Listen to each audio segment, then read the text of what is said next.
camping four-wheel drives. Hey guys, we're just gone live, I think. Fingers crossed. Hey, I was just looking at a media statement that's just come out. This is a media statement from the Transport and Main Roads Department, the Honourable Mark Bailey, apparently. It's dated today, Thursday, October 25th, 2018. And it says, new four-wheel drive lift laws provide greater consistency. So this is the first time I've read through all this, guys, so we'll go through it together, and we'll see what it says. It says vehicle lift modification laws will be changed in Queensland to create greater consistency for four-wheel drive motorists. Transport and Main Roads Minister Mark Bailey said that the changes would be in place from the 26th of October 2018, following the Palaszczuk's government's announcement last month that it would change the laws to align them with other states. So that's good news. That means from tomorrow these laws will be changed in Queensland by the looks of it. It goes on to say that the changes to the Queensland Code of Practice follow extensive consultation with the industry and four-wheel drive groups over several months, Mr. Bailey said. This decision will increase the maximum certifiable lift from 125mm to 150mm, which is consistent with the National Code of Practice and for other states as well. The approved limit for vehicles with electronic stability control will also increase from 50mm to 75mm without certification, which is great because I've got an ESC vehicle, and so it looks like this is all coming through now. The changes will provide greater consistency with other jurisdictions for four-wheel drive owners across the country and make it easier for everyone to understand the requirements.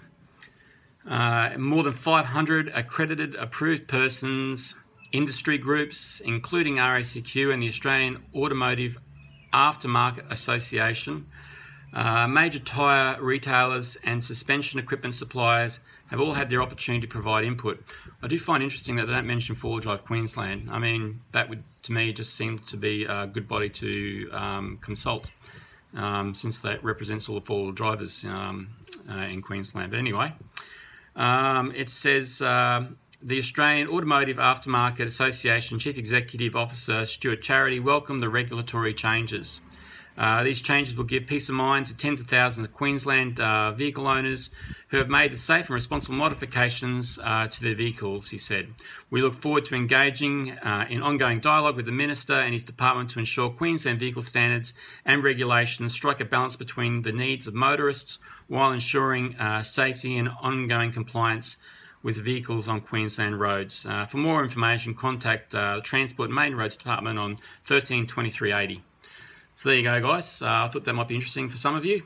This is on statements.qld.gov.au, and I believe if you go searching for a new four-wheel drive, spelled 4WD, lift laws provide greater consistency, you should hopefully come up with that statement there as well, which is interesting. Now, I thought I might quickly take this opportunity. I'm just going to try and flip this camera around, so give me a moment.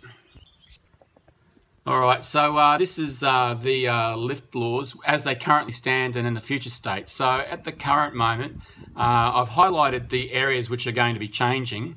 So for vehicles without electronic stability control, at the moment they're not required to have any certification for lifts up to 50mm and tyres up to 25mm. You cannot have any body blocks.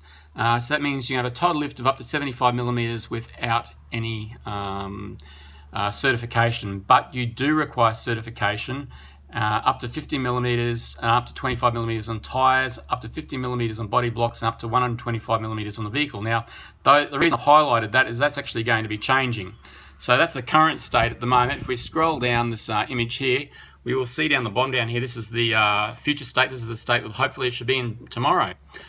Same thing for not being required, 50mm on your suspension, 25 on your tyres, 0 on your body blocks, up to 75mm, but the change is coming in for certification. They can now actually certify up to 75mm on your suspension, same on tyres, up to 50mm on the body block as well, and that brings up to a total of 150 millimeters.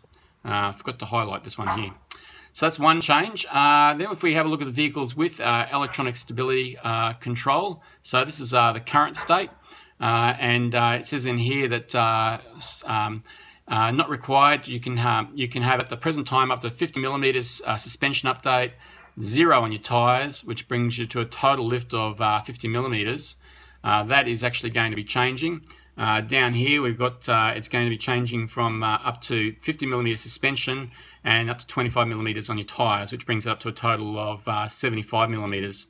The other difference as well is if you want to go beyond that, you do require certification, and before it was up to 50 millimeters on your tyres and 125 millimeters on your total lift.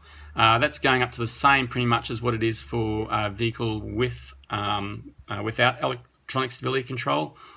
So 75 millimeters on your tyres, 75 millimeters on your suspension, 25 millimeters on your tyres, and up to 150 millimeters total lift.